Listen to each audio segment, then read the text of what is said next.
Can Africa continue to rise without mainstreaming gender issues and maintaining gender balance? We have with us Dr. Mrs. Olubukola Dusomu.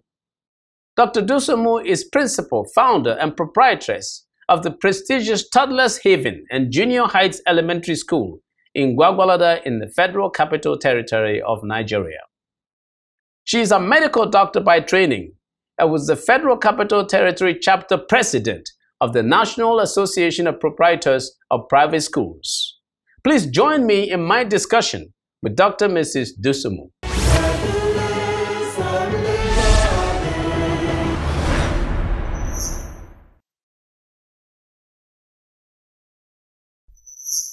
Well, thank you, ma'am, for being in our studios, our Magoni studios. We're very happy to have you. Thank you. Today we want to talk about gender balancing for economic growth and development. It was as far back as 1945 when the United Nations had their charter, looking for how to achieve equality between men and women.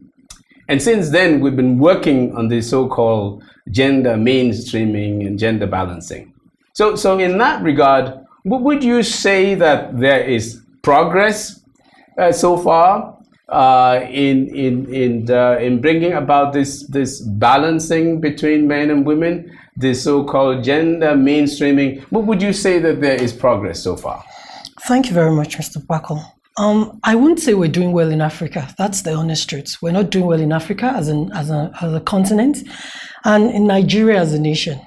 Looking at the factors, the economic component of gender balance, gender empowerment, economic, the social, the political. Even if we have statistics that seems to paint a picture that we're doing very well, these statistics are clouded by a lot of issues. And the honest truth is, if you cannot pinpoint to say, okay, this is something that is doing well in terms of this policy, there's no point fooling ourselves. Take, for example, the issues we've had recently. We've had the political instability. That has always been a problem with Africa. Economic instability, a problem in Africa.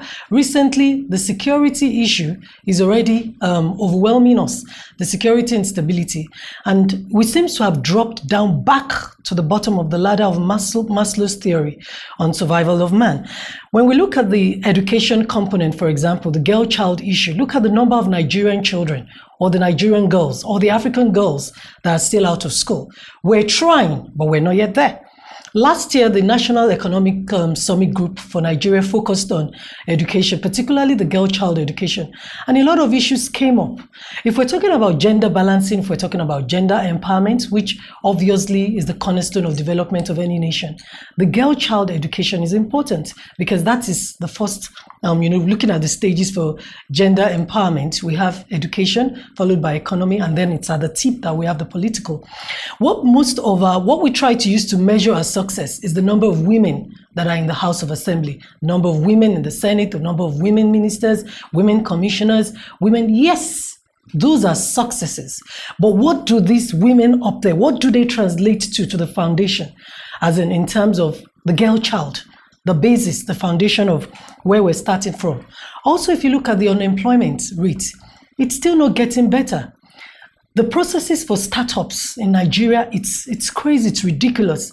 The banks are not there to support. NGOs come with so many policies that some cannot even meet up in terms of criteria. And the skills gap is still as wide as ever. But more importantly, of concern, and we really need to begin to look at, is the current issue of the insurgency and security.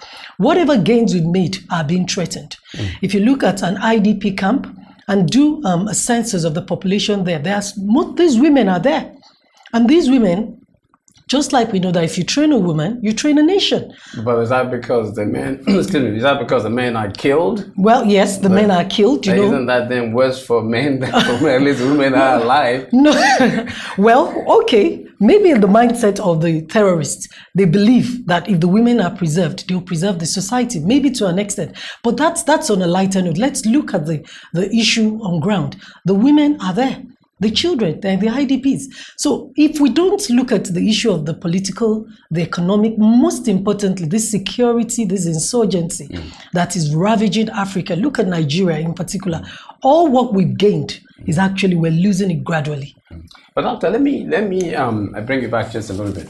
You know, we've said that since that 1945, or even the first women's conference was held in Mexico, I believe 1975, and then they went on to have these various women's conferences all the way to the so-called Beijing conference that provided the platform. You're saying that since that time, not much progress has been done or gained in Africa. But my question is, whose fault is it? Is it the fault of policy? Because policy has not been aimed to be sure that women are participating as maximally as men? Or is it cultural, because the African society gives undue preferences to boys and to men? Or sociological against cultural, the same. But economic, is there something that is like a barrier for women, which we should have removed all this time, which we have not? Is that what it is? Actually, and what are these things? It's actually multifactorial, honestly. All what you said exists, but at the top of the greatest hindrance to this are the policies and the political will to drive the policies, the political stability, the structure to drive these policies. And it is because there are successes, even at the home front, for example, at the cultural front. A lot of parents are now struggling for their children to go to school. There was a very touching remark that was made by one of the panelists at the last Economic Summit Group last year. He said an 8-year-old child was asked in northeastern Nigeria, "Why do you want to go to school?" She said, "I want to make sure that I go to school so that my husband will not beat me." That's a lot. That says a lot.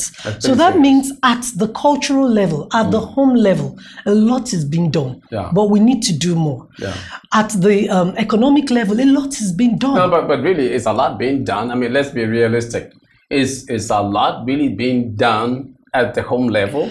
I mean, for example, if a kid would say such a thing, I mean, my impression would be that maybe we need to do a lot more work. We need to do a lot more work at the home level. But that child has actually seen a bailout out of the sufferings of the bondage, the impression a girl child have, or even a woman. Go to school, get to university, get a job, be a good mother, keep your home. She's seen beyond that, even to survive in the home, I need to be educated. I need to go to school. So we've scored a point there. If an 8-year-old sees going to school as a way out of marital abuse, we're scoring a point. It's just that we're not achieving enough in terms of a stride. So if a major barrier is cultural or sociological, that can be a little bit difficult, to go through society and try to get people to change their belief systems.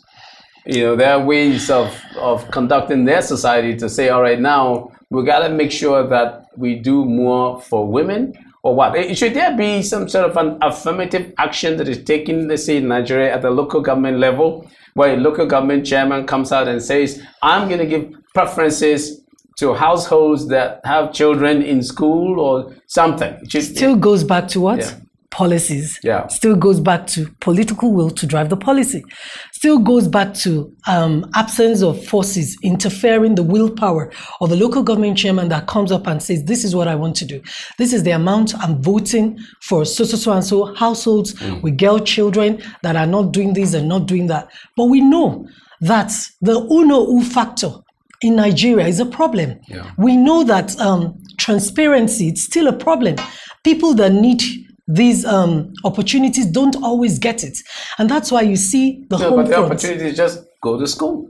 Just the same way the boys are going to school. So if you have a household of 6 kids, 3 boys and 3 girls, if the 3 boys are in school, just also tell the 3 girls to go to school. Do you need policy for that? It goes beyond opportunities. The parents, I know the the point you're trying to make is the cultural and the political, the cultural level and the home level. But if you still trace this, it still goes back to the literacy level of the parents, the literacy level of the mother, the literacy level of the father. Absolutely. So it's a vicious cycle. Absolutely. If we don't get it at this point, if we correct it, we'll get it at the other point. So even if we want to change the cultural level, which is of concern to you, we still need to get them educated. A mother that is educated will make sure our girl child goes to school. Therefore, we need to have policy aimed at educating the mothers. Exactly. So what I'm trying to say is not that, I'm not saying we've not tried, but we could be better. That's the honest truth. As long as not all some of our girls, if we don't have 99% of our girls in school, then we're not the drive towards gender empowerment. Should the Ministry of Women Affairs be called the Ministry of Gender Balancing? So that they will be looking at the grassroots at the schools to see what is happening in the schools, the right curriculum goes out. You think maybe if the nomenclature changes, it's going to change anything? Maybe it highlights the importance of what we're trying to achieve. No, probably what they need to do is to have agencies that focus on that. We can't, because of that, now, change the face of the Ministry of Women Affairs. There are other things that pertain to women affairs, and we need to run our vision in our own country in line with other, the best practices in other parts of the world. But we can actually have agencies that government can set up, agencies that can actually run the vision for gender empowerment. The honest truth is we will not develop anywhere in Nigeria if we don't do something about gender empowerment. How many children should an average working woman have? in order to be normal? When you're looking at number of children, 10? What's the survival rates in the society? What's the survival rates? Take, for example, in China, they live as long as 100 years. It's the longevity that matters. In Nigeria, it's a taboo for somebody to have one child. The next thing that will come to your mind is if this child just develops diarrhea or malaria, anything can happen, the child can die. So that is why it's difficult in our own part of the world to restrict the number of children. But the honest truth is that... this is now a high-paying, high-tech madam in the office. High-tech madam is a Nigerian that has a cultural roots and has a cultural obligations. Maybe four. Maybe four. On that note, ma'am, I want to thank you so very much for being on our show. Thank you very much, sir. Wonderful. Thank you. Great job.